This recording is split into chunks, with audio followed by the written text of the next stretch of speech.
Assalamualaikum saudaraku, Minsa mau kasih informasi seputar mendaftar umroh.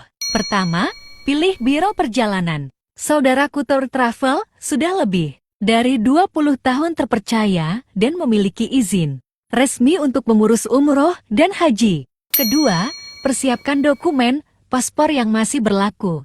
Pastikan paspor memiliki masa berlaku minimal 6 bulan dari tanggal keberangkatan. Ketiga, pilih paket umroh di Saudaraku Tour Travel.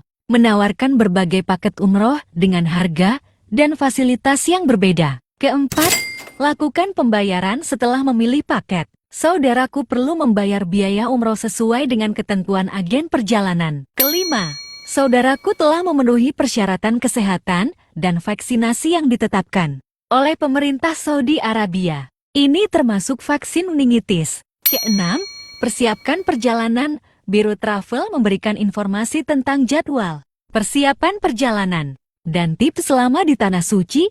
Pastikan saudaraku mengikuti semua petunjuk yang diberikan. Terakhir, berdoa, niat, dan persiapan fisik. Jika saudaraku membutuhkan informasi lebih detail, jangan ragu untuk bertanya.